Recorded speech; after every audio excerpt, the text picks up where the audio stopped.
So the other day I realized how ugly this shifter is. Semi-automatic. This is Honda's answer to kind of like the ever-expanding automatic car market back in the day, because it still allows you to shift up or down. It's perfect for, I guess, kind of linear speed pursuits and drag racing, because you're able to control the gears up and down without a clutch. So it's quite funky that way. Regardless, I still really want to replace it, because now I can see that the macro is picking up, but as you can see, these wear outs and stuff like that just doesn't jive well with all the other stuff which I'm doing to the car to actually bring it up to speed and up to date. The other day I got a recommendation from one of my friends to actually replace it with something truly unique, something which aligns well with Japanese car culture. And so I received this little box. As you can see, nothing plain, nothing interesting about it. Few bits and bobs, and it has an Allen key as well in the packaging. As you can see, it's quite minimal with some sleeves, I guess, but the inside, that's the best bit. Look at that, all these details. You can see there is a dragon.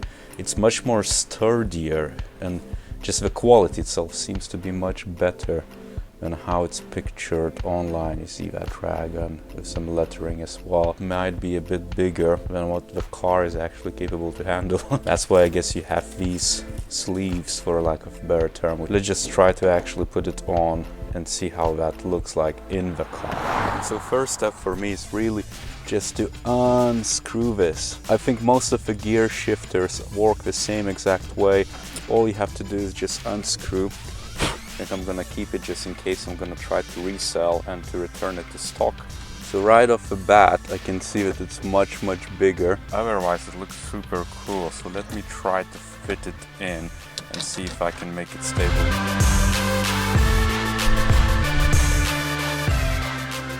Now all we need to do is just to secure it with these nuts they provided, which is basically Allen key on one side, and on the other side you have almost like a little screw.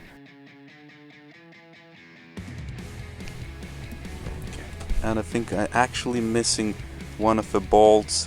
It should come with 9 of them. It's from each side, and the shifter it actually makes. Pretty cool. 1, 2, 3, 4, 5. All those gears should work pretty damn well. And in the light itself, as you can see, you can actually see all the ornaments, and it looks even much better. The only thing what I don't like is this, you know, residue from the other shifter, because this one doesn't really go that low. If it could go that low, or maybe you can, if you're planning to get one, you could actually cut it and then push the shifter down below to actually the baseline, then that handle would be even cooler.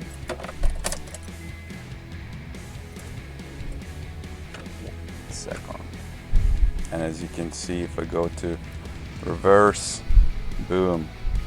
And so for those interested, if you want to get it, I'm going to leave the link down below. I recommend you to check that the quality will actually be good, because I've seen some which are questionable. This one came out pretty damn well, and I like the finesse in this and the definition.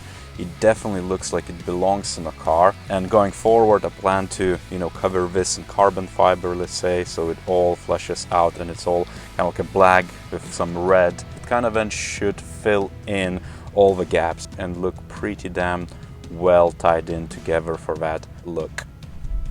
If you like this video, give a like, subscribe to this channel, and on that note, I'll see you next time.